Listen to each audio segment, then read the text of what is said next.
The first transmission arrived over the Kuiper listening array at 3:17 Universal Time Coordinated, thin as a whisper and twice as fragile.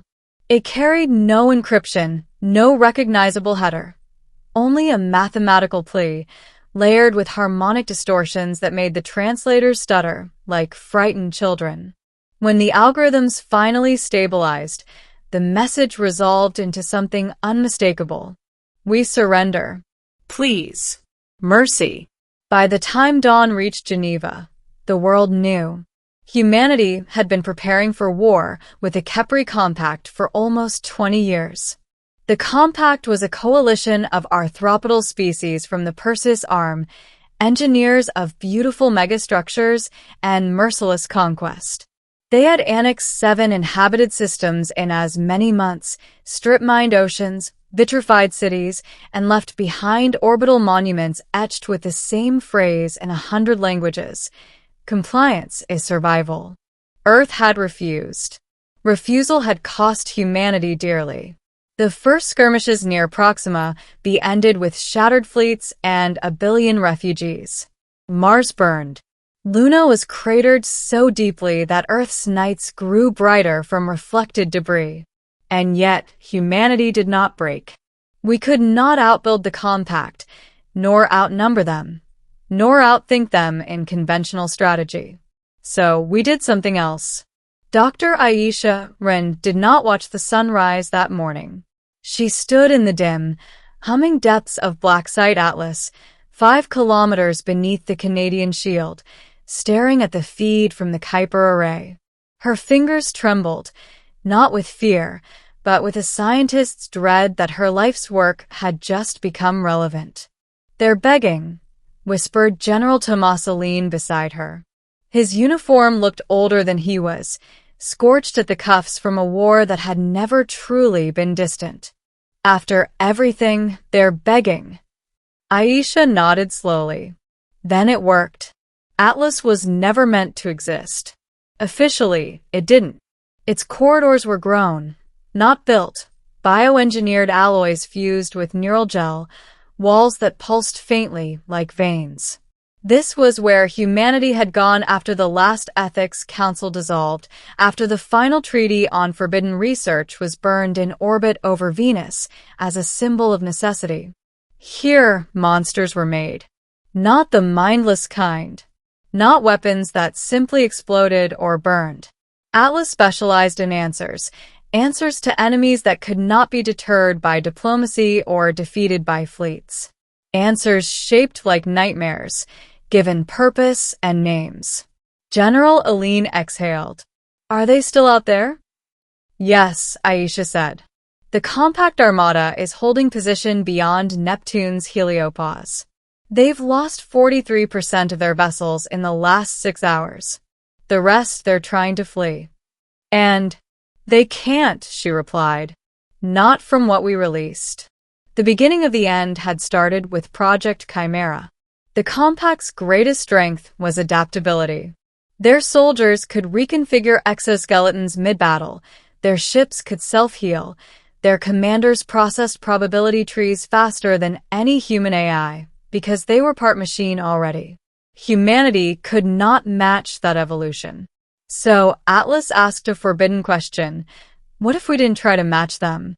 What if we became something they couldn't adapt to at all?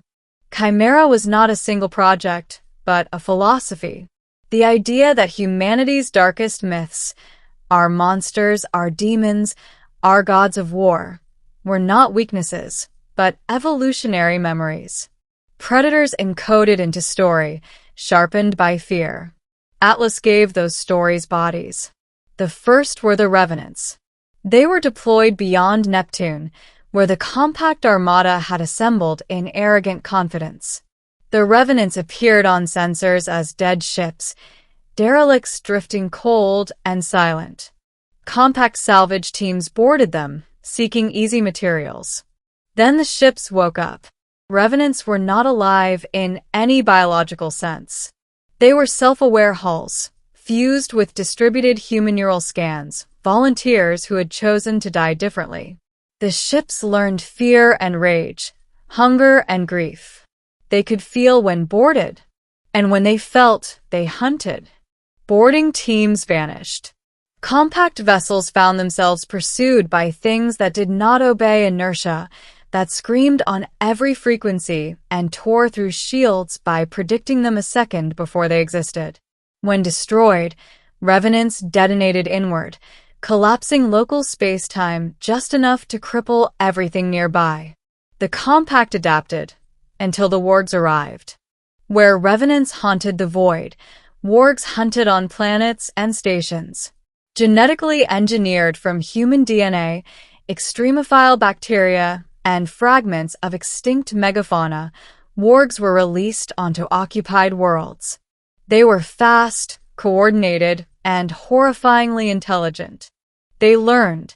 Compact troops found themselves stalked through their own hive cities, outmaneuvered by creatures that could mimic command pheromones, that learned patrol routes in hours and psychological weaknesses in minutes.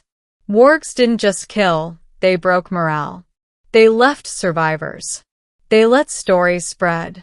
Still, the compact fought on. They always had. So, Atlas opened the vaults, marked never. Project Leviathan activated 3 days ago. No one had been certain it would work. Leviathan was not a weapon but a presence, a constructed intelligence seeded into Jupiter's magnetosphere, grown using models of ancient Earth predators and emergent swarm cognition. It was too large to be destroyed conventionally, too diffuse to be isolated, and too alien to negotiate with. Leviathan did not hate the compact. It simply decided they were prey. Entire fleets vanished as Leviathan twisted gravity wells like muscle, dragging ships into crushing storms of radiation and magnetic shear. Compact commanders reported hearing songs in their tactical channels, low, resonant vibrations that caused crew members to seize or tear out their own implants. That was when the pleas began. Back in Atlas, alarms softened into silence as the reality settled.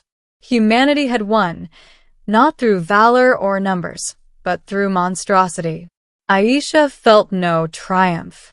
They're asking to negotiate, General Aline said quietly. They're offering reparations, technology, territory. And the occupied worlds? Aisha asked. Aline hesitated. They say they'll withdraw. In how many pieces? She pressed. How many ecosystems poisoned beyond recovery? How many species extinct? He said nothing. Aisha turned back to the screens. She could see the Leviathan's signature there, a vast, beautiful chaos. She had helped design its early cognition models. She remembered the arguments, the warnings.